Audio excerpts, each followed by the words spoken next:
YouTube, Awesome Writer here. Welcome to my review for Gozyuger episode 28. This was the continuation of an arc started last week, which I guess wound up being a two-parter, and it's been two pretty good episodes, I would say, by Gozyuger standards. I think this one was better because last week's I mentioned was weird because the weird Gozyugerness was like in the forefront. I've talked about it a lot. This kind of reminds me of like the Dino Super Seasons or the Power Ranger Super Seasons, where the silliness and the filler seems to be the A plot, where the actual plot seems to be the B plot. But it was jumbled up because I'm like, there's important stuff happening, but it's getting muddled with the nonsense. But this week they actually focused. I feel like it's like talking to a kid and trying to get them to focus on something. It's like, focus, Gozyuger, just focus. And they kind of did this week, as obviously Gozyuger is always a bit silly and wacky, but there was no weird subplot in this one. It just straightforward continued the main plot of what was going on last week. However, they did resolve some things really weird. Like, for example, at the end, you had Polar's robot being like, oh, I'm jealous of you or whatever, and that amounted to like one throwaway line at the end where he's like,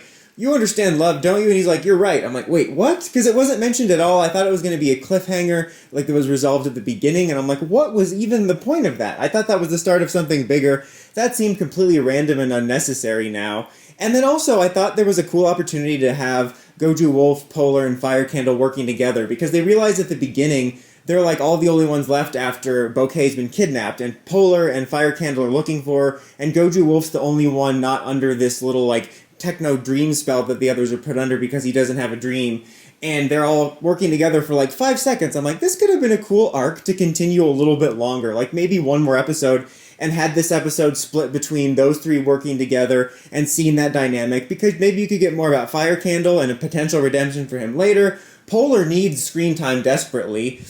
And then the other half of the episode could have been involving the dream worlds, as that was actually kind of interesting stuff, as he puts them in these trances where they see their best dream, first of all, and they have like Rikyo being worshipped, you have Yellow worshipping Tegasword, you have Black united with her sister, you have probably my favorite, which is Kinjiro getting to see a young version of his wife. I thought that was very touching. It's almost weird to have such a weird, touching moment in such a silly series that very often just doesn't do anything sentimental. But that was really nice. And then later, when he's monologuing, doing his villain monologue, he's like, I can turn them to nightmares. And it turns him to like, oh yeah, Rei was in Rikyo's dream. And he's like, you'll never be an idol or whatever. And then Tegasword disintegrates. And Sumino's sister turns on her. And Kijiro, actually, again, I think Kijiro had the best ones, because the idea of seeing his young wife is a nice character beat. But then her saying, like, you've abandoned your family to go have fun and be young. I kind of hope that comes back if we do some more character work with him. So I would have liked to have seen this episode be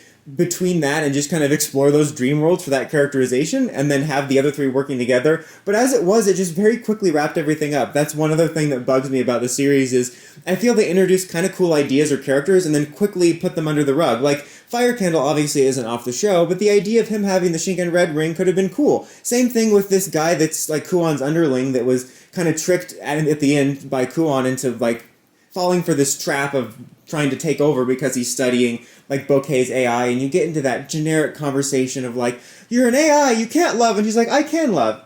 Debate settled. She's a can opener. It's an AI, artificial, it's in the name. Artificial, it's fake, it's not a real being. But regardless, you have him being like, oh, I can rise to the top, over the business or whatever, and it turned out to be a trap at the end, but having that character around with this cool Battle Fever J power-up could have been cool. I kind of was thinking during this episode, when we got the first description of the series, they said like, oh, the Rangers are going to be fighting the #1 enemies or whatever, but then also Universe Reds, and I kind of pictured them being reoccurring antagonists, and I kind of wish that's what it was like. You know, sometimes you will have a Red that will appear for a little bit longer, but I think it would be neat to have, you know, the main enemies like we have them, but then have reoccurring rivals. Like, I think having Fire Candle keep Shinken Red's ring and having this guy keep this ring for Battle Fever J could have been cool and could have kept things, you know, unique. A lot of potential there, I think, wasted. It was just all very quickly wrapped up. Of course, Bouquet gets her memory back by remembering her love for Rikyo. I wish I cared about that more. I wish that maybe they had more substantial scenes rather than it being just a crush.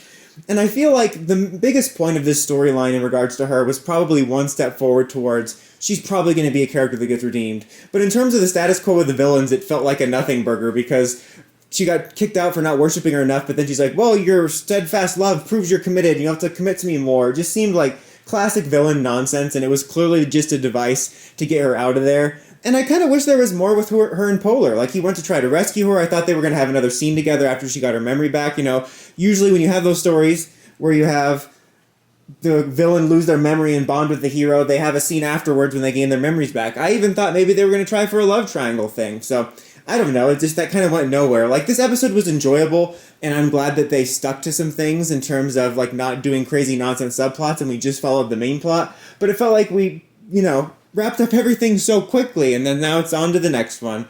But yeah, that's about it for this one. I thought it was overall pretty solid. I did enjoy that they continued it pretty well, and it was better than we've been getting. And next week looks pretty good too. I just wish they would take more advantage of so much of their immense potential. But anyways, guys, let me know what you thought of the episode as always in the comments. Dawson Ryder, signing out.